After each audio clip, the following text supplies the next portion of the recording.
नमस्कार दोस्तों, ग्लोबल वीर योद्धाज में आपका स्वागत है। तो दोस्तों, आज हम बात करेंगे भारत के अंतिम मुगल शासक बहादुर शाह जफर की पत्नी जिन्नत महल की, जिसने अपने पति को अंग्रेजों के साथ लड़ने के लिए मजबूर कर दिया था।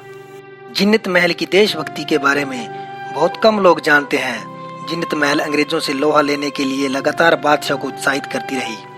चारों ओर से घिर जाने पर बेगम ने बहादुर शाह को सलाह दी थी अंग्रेजों के सामने आत्मसमर्पण न करे, लड़ाई लड़े, मगर संसाधन उपलब्ध नहीं होने पर बहादुर शाह ऐसा नहीं कर सका। बहादुर शाह को डर था कि लड़ाई होगी तो और अधिक खून बहेगा, जिस पर बहादुर शाह और जिन्नत महल ने अलग अलग रास्ते लाल किला छोड़ने का फैसला कर लिया।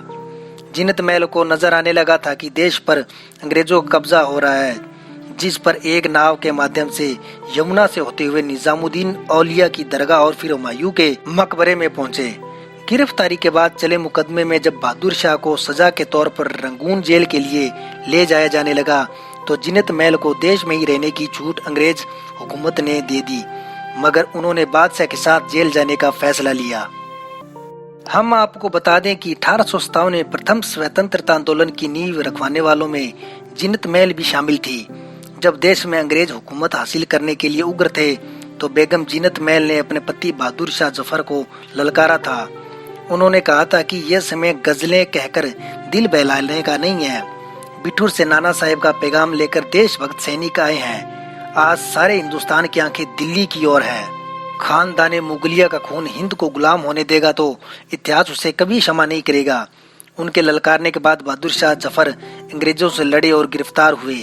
गिरफ्तारी के बाद अंग्रेजों ने कहा था कि जिन्नत महल यदि भारत में रहना चाहती है तो हम उन्हें छोड़ने के लिए तैयार हैं, मगर उन्होंने पति बहादुर शाह जफर के साथ जेल में रहना पसंद किया और उनके साथ रंगून चली गई।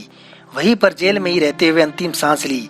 आज भी उनकी कब्र रंगून में बहादुर शाह जफर की कब्र के साथ बनी है, मगर ऐसी बहादुर महिला की दिल्ली स्थित हवेली की कोई सूद लेने वाला नहीं है। हुमायूं के मकबरे से लाने के बाद बहादुर शाह जफर को इसी महल में रखा गया था, जहां पर अंग्रेजों ने उसके साथ बहुत बुरा सलूक किया। उस समय के सिविल कमिश्नर सैंडर्स की पत्नी मैटिल्डा ने लिखा है, आखिरी मुगल बादशाह दालान में एक टूटी सी चारपाई पर सिर झुकाए चुपचाप बैठा था। एक ब्रिटिश सैनिक के मुताबिक बूढ़ा बादशाह किसी खिदमतकार की तरह दिख रहा था। उससे मिलने के लिए जूते उतारने की जरूरत नहीं थी। उसे हर तमाशबीन को सलाम करने के लिए मजबूर किया जाता था। कहा जाता है जिन्नत महल लाल किले में रहने की बजाय अधिकतर समय फराश खाने के उस महल में ही रही, जिसे उन्होंने अपनी देखरेख में बनवाया था। यही से उन्होंने बहादुर शाह के साथ मिलकर हुकूमत चलाई, मगर लाल कुआं के फराश खाना में स्थित आज वह महल गुमनामी में खो गया है। महल के अधिकांश हिस्से पर कब्जा हो गया है। महल की कुछ बाहरी दीवारें और गेट बचे हैं जो इस इमारत के महल होने का एहसास कराती है। इस कब्जे पर नेता व अधिकारी सब मौन हैं। हैरानी की बात तो यह है कि ASI और दिल्ली पुरातत्व विभाग को इस महल पर कब्जे की जानकारी तक नहीं है।